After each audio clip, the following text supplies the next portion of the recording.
investigation, really. Is this a scam, Kieron? We believe so, and that's what we're investigating. We're speaking to a lot of people who have invested in it, and we have our concerns. So yeah, absolutely. There's stuff I can't tell you about at the moment, which will come out soon enough, which gives us concerns. Yeah, so that was just a few quick audios. As I said, it was a 90-minute call. He said to tell my team that they do believe that his words were that it's a Ponzi fraud scheme, and I should advise my team or people that I speak to stop investing. That's what they believe at the moment. He's also, sorry, I just want to read this. They're also working together with other foreign police forces. Let's wrote that. He's asked for anyone with concerns so that they can speak to him himself, as I have. I have his email address and his phone number. He says to contact him.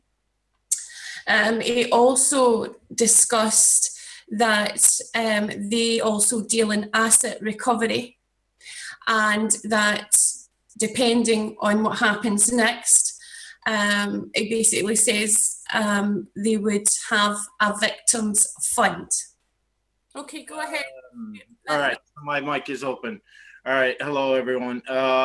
Some may have read the news article about me and my contact with OneCoin.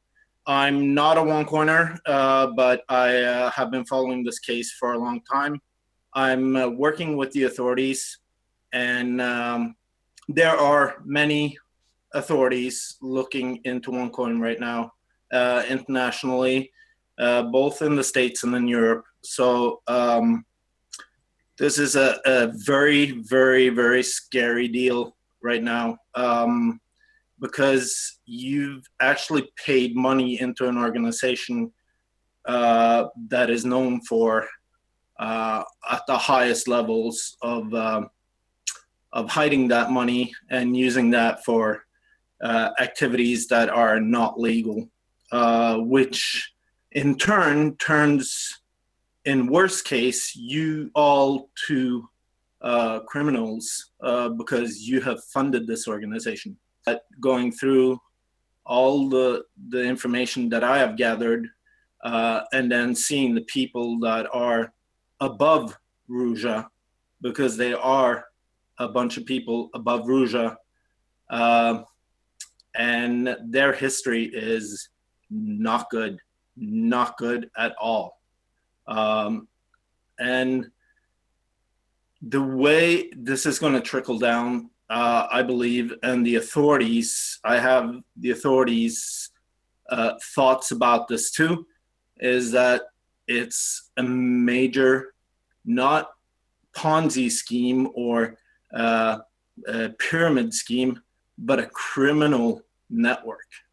Its money is being spent into this network that is going out on the very top side of this scheme, is being used for criminal activities. So you're supporting a criminal organization, which is really, really scary.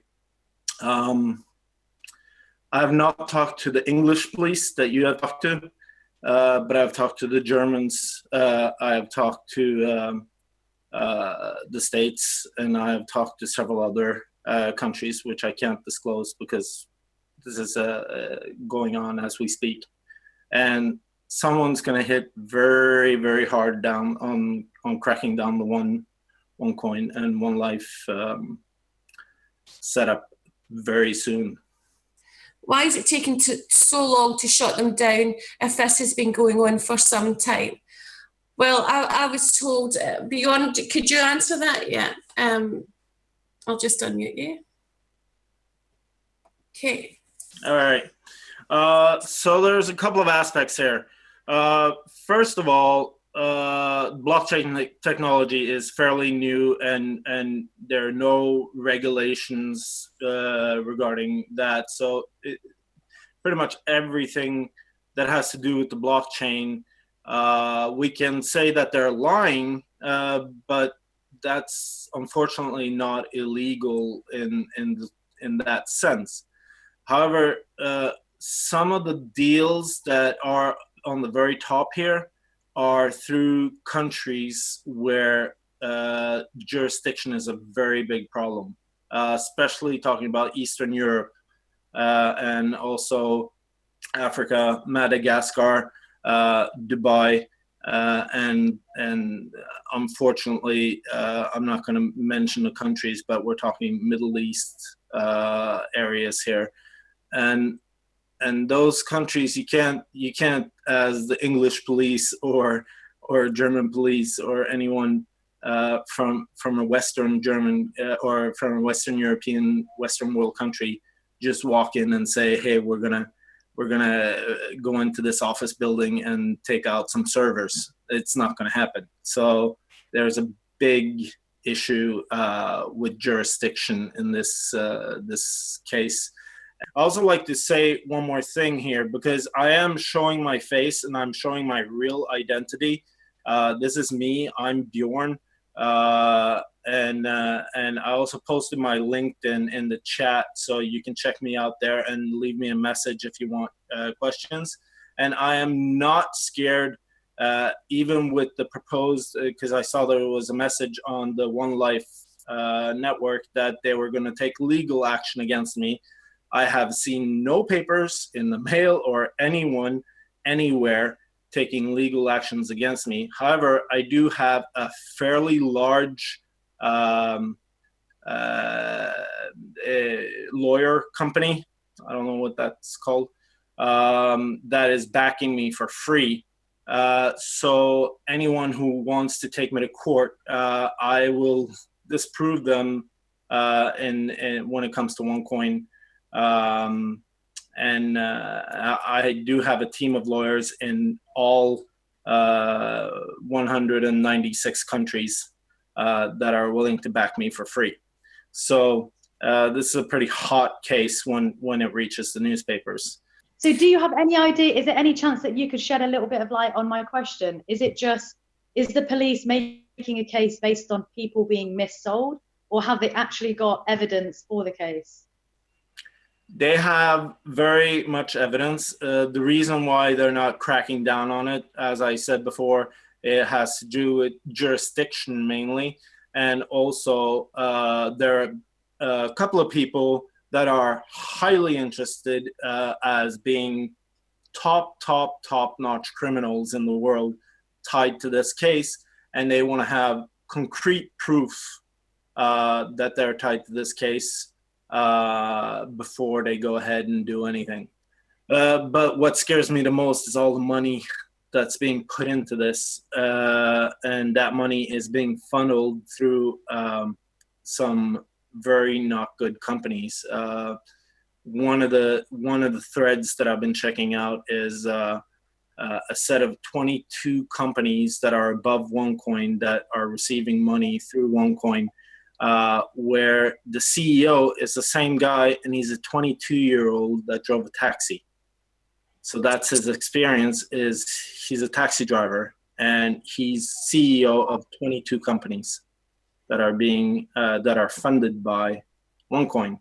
So what these companies do, I have no idea, but it's definitely worth looking into. Why is OneCoin sending money? And they're sending money to a lot of companies for holding and storage. A lot of companies are also run by Rouge's mother. So that's a very interesting aspect of it too. The point is that OneCoin is being investigated around the world as a fraud.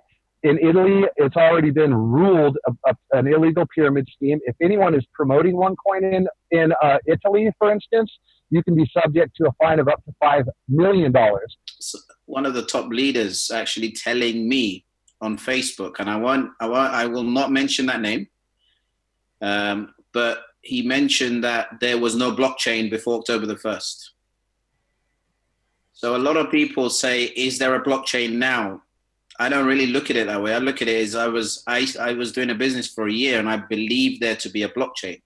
I pitched the business believing there was a blockchain. So if there was no blockchain before, what was I promoting? What were people promoting? The fraud case was something else. I mean, a lot of these things were hidden away. They were online in places, but in December, I started to really dig more into these sort of things. And a lot of people will tell you, because people are doing businesses, they've joined another business, so they're taking OneCoin people, but that is not the case. See, I actually stopped promoting OneCoin. I started a new business. However, most of the OneCoin people I didn't really even talk to. So I think people are in a bubble, they're in denial. A lot of leaders are in denial. They're fed information which they believe. And all I would say to everybody is they should do their own independent research. It's these investigations that I heard. You see, what you're talking about, Kieron, Judicate told me, these were his words. He's a leader who had 3,000 people in an event. And he said the World Bank got involved to close down the Tanzania bank account, and the police in the cell when they were interviewing him told him that. So if the World Bank were getting involved to close down a bank account, then something major is taking place. I don't know what it is, how deep it is, but it was deep enough for me to say, listen, I can't promote this business anymore. I don't bash the business. I don't talk about it. This is the first place probably I've spoken to anyone on a public forum about it. A lot of people are going to ask for proofs and these, but I tell you, there are so many information out there, but one has to take that information and really understand. The 17th of December was this event, 3,000 people in one room. When I heard that it really shocked me, you know? And I know that those 3,000 people all left the business. None of them are promoting this business. So they also were told there is an investigation globally. So there are more than UK police involved. It can't just be because people are mis-selling the business everywhere. It doesn't make sense that is the only reason. There are mis-selling businesses all over the place, but something is taking place. What it is, who's involved, I don't know. But I wanted to protect myself. I told the people that I was involved in. A lot of people didn't want to listen to me. So it's really up to them. But what I would say is people should really dig deep and open their eyes, because a lot of leaders, their eyes are not open. And, we can take money, but that's not the way the business is. This is people's hard-earned money. So that's all I wanted to say, and I'm really glad from a point of view that I'm no longer promoting this business, because I just feel content that I am not involved in it. And if anybody, is what you're doing, you're sharing some information with people. It's up to them to decide whether what's right or wrong, or whether they should follow or not. So thank you for your time.